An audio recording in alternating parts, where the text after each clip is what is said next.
Macky Sall, l'ancien chef de l'État de Sénégal, a quitté le pays quelques heures après l'investiture de son successeur Bassirou Diomaye Faye, bien que la destination du vol de Sall n'ait pas été officiellement mentionnée. Des rapports suggèrent qu'il atterrira probablement à Paris, en France.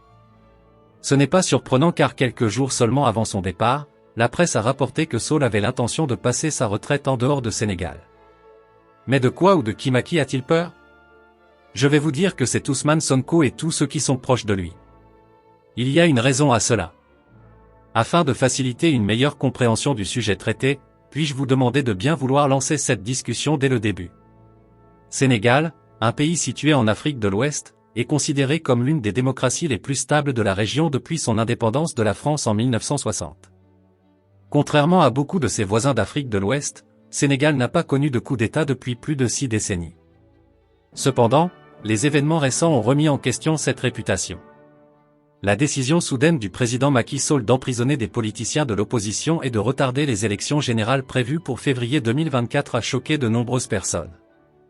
Les habitants de Sénégal ont senti que leur destin collectif était manipulé par les actions du président, et c'est pourquoi ils sont descendus dans la rue pour exiger leur justice il y a quelques semaines. Permettez-moi de vous ramener en 2019, lors de la campagne présidentielle à Sénégal. De graves allégations ont été faites par l'entourage de Macky Sall, le président sortant, contre Moscou. On a accusé Moscou d'avoir prévu de fournir des fonds à Hussein Sano, un puissant challenger à la présidence de Sall. Sorik Kaba, le chef des Sénégalais expatriotes, a déclaré publiquement que Moscou prévoyait d'envoyer 2 valises d'argent pour soutenir la candidature de Sano.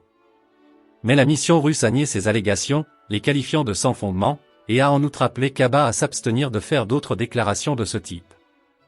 L'allié de Macky Sall a affirmé qu'il disposait d'informations fiables selon lesquelles Sonko recevrait 2 valises remplies d'argent dans les 48 heures via la Guinée-Bissau et la région rebelle de Casamance. Sonko, qui s'était présenté sur une plateforme d'influence anti-française, aurait été attaqué par le régime au pouvoir de tous les côtés. D'accord, c'était en 2019, les élections ont eu lieu et sont restées au pouvoir en 2024, le politicien charismatique Sonko est réapparu avec une popularité et un pouvoir accru. L'establishment dirigé par Sall était bien conscient que l'influence de leur maître payeur français diminuait et que leur jour était compté. Ils ont donc conspiré contre Sonko et l'ont fait arrêter en juillet 2023 pour corruption du culte des jeunes.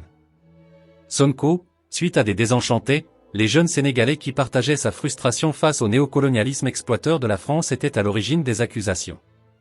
Il a ensuite été emprisonné et disqualifié de sa candidature à la présidence en raison d'une affaire de diffamation distincte. Cette décision était probablement motivée par la peur de la France à l'égard de Sonko et de ceux qui partageaient son point de vue. Après l'arrestation de Sonko, les autorités ont rapidement dissous son parti PF pour s'assurer qu'il n'y avait pas de plateforme politique à utiliser pour accéder au pouvoir. En plus de cela, ils ont également incarcéré son colistier Faye. Mais Faye n'a pas été disqualifié de se présenter à la présidence malgré son incarcération. A exhorté ses partisans à reculer sa candidature étant donné qu'il ne pouvait pas se présenter pour Sonko. Le slogan était la liberté ou rien et ses partisans n'ont pas tardé à offrir leur soutien à Faye. Faye, une personnalité politique moins connue que Sonko, partage des vues idéologiques similaires avec ce dernier. L'agenda politique de Faye se concentre sur l'établissement d'une nouvelle monnaie nationale et la renégociation des contrats miniers et énergétiques existants du gouvernement avec des conglomérats privés. Il estime qu'une révision des relations du pays avec la France, son ancienne puissance coloniale, est essentielle, car certains membres de l'opposition perçoivent leurs intérêts économiques dans le pays comme une forme de néocolonialisme. Cette révision est d'une importance capitale pour contrecarrer la campagne qui a pris de l'ampleur parmi certaines couches de la population. Mais la France a beaucoup à perdre depuis que Faye est désormais président de Sénégal, et cela pourrait être l'une des raisons pour lesquelles le président sortant Macky Sall a voulu retarder les élections il y a quelques semaines à peine. Il y a eu une lueur d'espoir lorsque la Cour constitutionnelle a rejeté l'idée de reporter les élections sans perdre de temps. Les élections ont eu lieu le 24 mars, à peine un mois après la date originale du 24 février. En conséquence, Macky Sall, sentant la pression, a immédiatement ordonné la libération de prison du duo révolutionnaire Ousmane Sonko et Faye.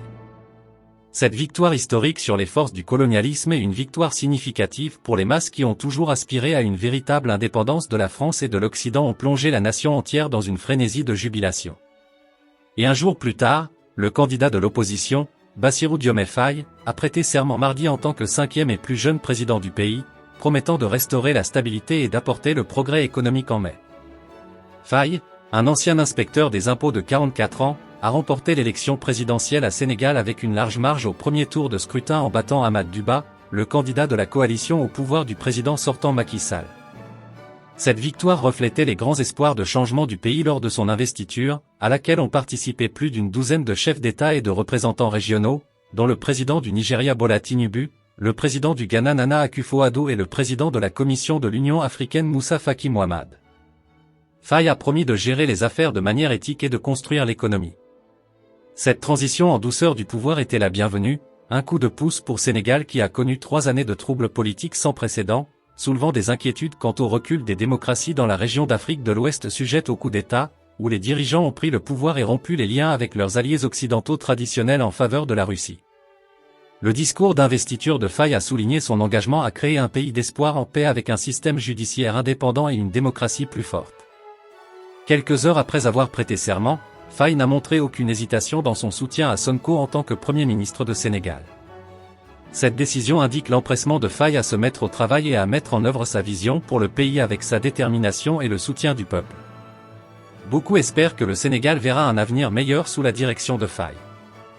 Veuillez fournir vos idées sur la vidéo en vous abonnant, en l'aimant et en la partageant également. Nous vous demandons de bien vouloir partager vos précieuses opinions dans la section commentaires ci-dessous. Vos commentaires nous aideront à améliorer et à fournir un meilleur contenu dans le futur.